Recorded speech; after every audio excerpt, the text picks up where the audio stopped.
धन्ना भक्त महाराज की भगवान धन्ना भक्त महाराज की। 23 अप्रैल को हरियाणा सरकार की तरफ से धन्ना भगत जयंती कैथल के धनौरी गांव के अंदर धूमधाम से मनाई जाएगी। कार्यकर्ताओं की मीटिंग के साथ बीजेपी के पूर्व प्रदेशाध्यक्ष सुभाष बराला ने जानकारी देते हुए बताया कि 23 अप्रैल को धूमधाम से मनाई जाएगी भक्त जयंती। 23 अप्रैल को हरियाणा सरकार की तरफ से संत धन्ना भगत जी की जयंती का कार्यक्रम रखा गया है, जो कि कैथल जिले के धनौरी गांव में होगा।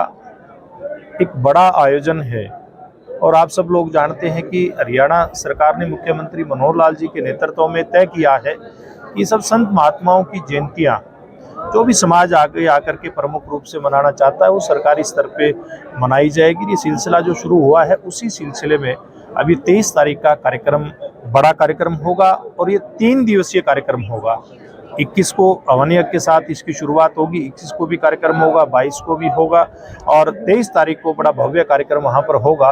और 21 और 22 तारीख को धन्ना भगत जी की जयंती पर कुछ भजन हमारे साथियों ने तैयार किए हैं, उनकी जीवन गाथा तैयार की है, वो सारी की सारी वहाँ आम जन के सामने रखी जाएगी। हमने राजस्थान से उनके जीवन के बारे में जितना भी परिचय हो सकता है सारा परिचय लिया है और उसी के आधार पे वहाँ एक प्रदर्शनी भी लगाई जाएगी ताकि जो भी श्रद्धालु वहाँ पर जाते हैं उस जो प्रदर्शनी है उसका अवलोकन कर सकें, उसको देख सकें और धन्ना भगत जी के जीवन से प्रेरणा ले सकें।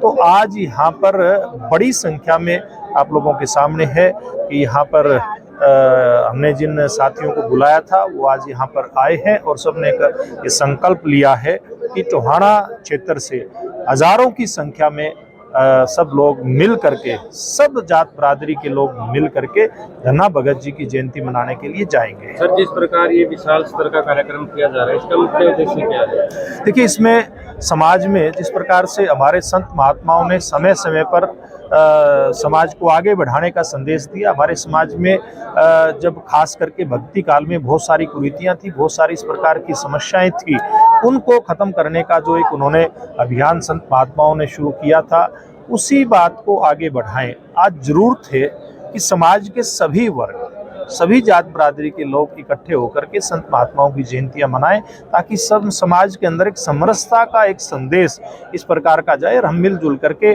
खुद भी आगे बढ़ें, अपने गांव को भी आगे बढ़ाएं, अपने क्षेत्र और हरियाणा प्रदेश और देश को आगे बढ़ाएं।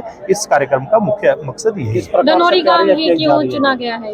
देखिए, धनौरी गांव इसलिए चुना गया कि धनौरी गांव के अंदर बहुत पुराना मंदिर है धन्ना भगत जी का और वहां पर समाज ने इकट्ठा होकर के एक समाज मिल करके किस तरह से बड़े काम कर सकता है, चाहे वो गांव में साफ सफाई का काम है, चाहे युवाओं को दिशा देने का काम है, चाहे इस प्रकार के मंदिरों का निर्माण करने की बात है या कहीं कोई खेल स्टेडियम बनाने की बात है।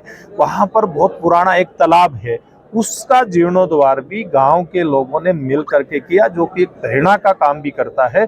इसलिए तय हुआ, मुख्यमंत्री जी से भी चर्चा खूब विस्तार से हुई और बाद में यही बात निकल करके आई जब इस प्रकार का गांव एक भाईचारे की मिसाल है उसी गांव के अंदर, और क्योंकि खास करके धन्ना भगत जी का बहुत पुराना मंदिर है, इस जयंती को मनाने का कार्यक्रम करेंगे। कार्यक्रम की जिम्मेवारी आपको मिली है, टोहाना के साथ साथ प्रदेश के किन जिलों का आप दौरा करने हैं? देखिए, प्रदेश के ज्यादातर जिलों के अंदर जाकर के मेरा प्रयास है कि मैं इस कार्यक्रम के लिए निमंत्रण दे करके आऊं। कल जैसे मैं कुरुक्षेत्र और करनाल में वहां पर बैठकें हैं, इन जिलों की बैठकें हैं, अगले दिन पानीपत और सोनीपत जिले की बैठकें हैं। इसी प्रकार से अलग अलग जिलों के कार्यक्रम मैंने रखे हैं ताकि समाज के सब लोगों से मिल करके ज़्यादा से ज़्यादा आम जन को यहाँ धनौरी गांव में पहुँचने के लिए आमंत्रित कर सकें।